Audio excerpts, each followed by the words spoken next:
টানা 4 ম্যাচ হারার পরে ঢাকার অবস্থা। ও দুর্দান্ত পারফরমেন্স লিটন দাসের। লিটন দাস শুরু করেছে, মারলেই হচ্ছে 6, মারলেই হচ্ছে 6। চ্যাম্পিয়ন ট্রফি থেকে বাদ পড়ে কি লিটন দাসের ভালো চিংড়ি বাজি গেছে 6। বোলিংও বিপদে, বোলিং চরম চেষ্টা করছে এদিক ওদিক করে আউট করার, কিন্তু লিটন দাসের বালে যেমন চিংড়ি বেঁধেছে যা ছাড়তেই চাচ্ছে না, চলতেই আছে চলতেই আছে। কেন চ্যাম্পিয়ন্স ট্রফি থেকে লিটন দাসকে বাদ দেওয়া হলো? এখন যদি সেই প্রশ্ন করে কি বলবে বিসিবি?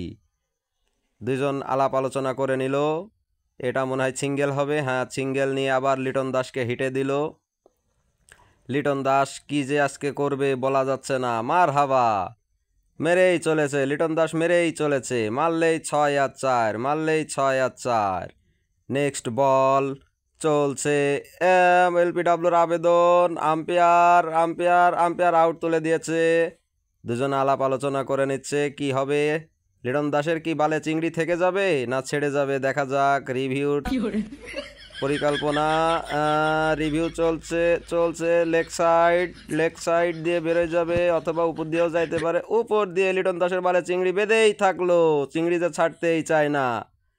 কি বলে দেখা যাক। আম্পায়ার, থার্ড আম্পায়ারের ডিসিশন কি আসে। ডিসিশন না জানা পর্যন্ত কিছু বোঝা যাচ্ছে না। চলছে চলছে এবং নট আউট। লিটন দাসের বালে চিংড়ি এমন গাথা গেঁথেছে মোটেও ছাড়তে চাচ্ছে না।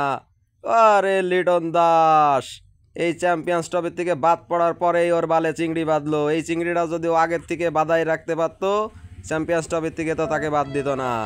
লিটন দাস 50 মারার পরেও তার মুখে কোনো সাকিব খান পারফরমেন্স দেখি মনে হচ্ছে আজকে আমরা জিতবো না। দীর্ঘ 4 ম্যাচ হারার পরে আজকে মনে হয় জিতবো না। আমি আজকে খুব খুশি। তুমি অম্মাই পারো, তোমার দলও জামা তুমিও সামনে। আবারও লিটন দাসের শুরু পারফরমেন্স। লিটন দাসের কুবাও, শামসুল কুবাইনি কুবাচ্ছে লিটন দাস।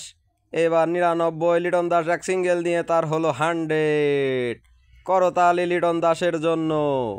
চ্যাম্পিয়ন্স ট্রফির থেকে বাদ পড়ার পরে জোর বালে এরকম চিংড়ি বাঁধবে কেউ যদি জানতো তাহলে ওকে শুধু পাম দিত, পরে আবার নিয়ে নিত। ওরা ধরা মারছে তানজিদ তামিমও, কিন্তু চলছে তানজিদ তামিম 4। ওরা ধরা মার দুইজনারই। লিটন দাস চলছে আবারও 4। কতক্ষণ যেভাবে টিকবে। অবশেষে লিটন দাসের বালে চিংড়ি বাঁধলো চ্যাম্পিয়ন ট্রফি থেকে বাদ হওয়ার পরে।